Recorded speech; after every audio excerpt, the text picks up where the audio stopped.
Narjari Zindabad, Zindabad, Zindabad. UPPL Zindabad, Zindabad, Zindabad. Koshal Parvat Zindabad, Zindabad, Zindabad. Koshal Parvat wrong. Line karo. Zindabad, Zindabad. Pramod Parvat wrong. Wrong. Zindabad, Zindabad. UG Parvat Zindabad, Zindabad, Zindabad. Raju Kumar Narjari Zindabad, Zindabad, Zindabad. 2025 मायथाइनि जे बिटिआरनि बिसायख'थि बेयो जानो थांगासिनो दङ। बेहाय 1 नं पदबजरा समस्ति हिसाबै आंनो इउपिपिएल दलनिफ्राय दिनै आङो टिकेट होनाय जाबाय। गिबियावनो आङो बिटिआरनि सीएम बा जोंनि इउपिपिएल दलनि आफादगिरि मुस्रि प्रमद बर' सारनिसिम आंनि गोसो गोरबोनि हामलायनायखौ आं बावहरबाय आरो वर्किं प्रेसिडेंट रोंगोरा सारनिसिमबो आंनि गोसो गोरबोनि अननाय सिबिनाय खुलुमनायखौ आं जासिहरबाय आरो इउपिपिएल दोलोखौ जोनोम होनाय मानाव गेदेर आफादगिरि आरो जोंनि आसामनि सासे मन्त्रि इउजि ब्रह्म सारनिसिमबो आंनि गोसो गोरबोनि हामलायनायखौ आं बावहरबाय आरो लकसभानि एमपि जयन्त बसुमतारी सारनिसिमबो आंनि गोसो गोरबोनि हामलायनायखौ आं बावहरबाय आरो जोंनि इउपिपिएल दलनि मिरुनि गाहाय नेहाथारि राजु नार्जारी आरो माधव सेट्टी सारमोननिसिमबो आंनि गोसो गोरबोनि हामलायनायखौ आं जासिहरबाय आरो गासै मिरुनि माने इउपिपिएल दलनि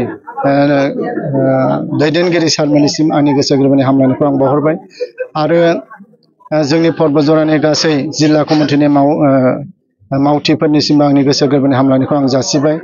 प्राइमारि कमिटि आरो गुबुन सेलफोर जोंहा जिल्ला कमिटि हिसाबै दङ बिथांमोननिसिमबो आंनि गोसो गोरबोनि अननाय सिबिनाय आरो हामलायनायखौ आं बे समाव आं जासिहरबाय। आङो आसा खालामदों जे दिनै इउपिपिएल दलनिफ्राय आङो टिकेट मोननो हाबाय। दा पदबजरा ओनसोल हिसाबै जे सोलायनायखौ लुबैदों बे हिसाबै दिनै जोंबो पदबजरा जिल्ला हिसाबै जे इउपिपिएल दोलो बियो देरहागोन बेयो रोखा। दिनै रायजो राजाफ्रा जाहाथे बयबो जिहेतु गुस्लायनायखौ लुबैदों मोनसे गोजोन थासारि लाबोनो हादों प्रमद बर'नि जे सारनि जे सरकार बेखौनो दिनै पदबजरा ओनसोलनि गासै रायजो राजाफ्रा लुबैदों। बे हिसाबै दिनै आंखौ बिजाथि हरदों आरो बिजाथि महरै बयबो दिनै लोब टिकेट मोननाय लोगो लोगो जोंनि गासै प्राइमारिफ्रा बरायदों आरो नैबे समाव आंनि न'खरावबो फैनानै बे जोंनि खाथि खाला ओनसोलाव थानाय गासै 6-7टा गामिनि रायजो राजाफ्रा दिनै आंनि न'आव फैनानै लोब बरायफैदों। दा आङो बयनिसिमबो बे समाव आंनि गोसो गोरबोनि गाहाम हामलायनायखौ आं जासिहरदों। आसा खालामदों बा जोङो रोखायै बुंनो हायो दिनै इउपिपिएल दोलो हिसाबै जोङो पदबजरायाव देरहागोना बियो रोखा।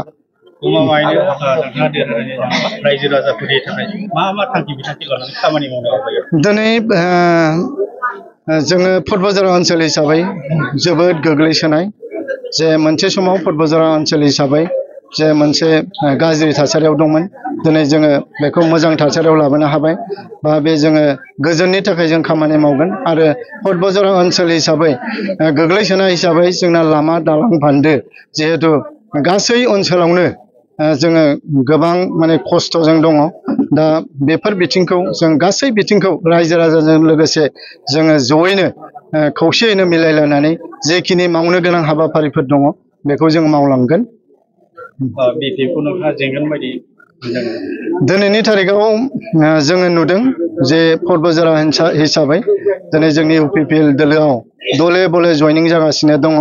दिनै माने बिपिएफ दोलो हिसाबै दिनै जिर' जानो थांगासिनो दं बिथांमोनहा निस्सय नोंथांमोनहाबो नुदों दिनै माने लोब पदबजरा ओनसोल हिसाबै जे माने इउपिपिएल दोलोआव जयनिं जानायखौ गुबुन जाथि जनगोष्ठीनि मानसिफ्राबो दिनै जोंनि इउपिपिएलआव दले बले जयनिं जागासिनो दङ।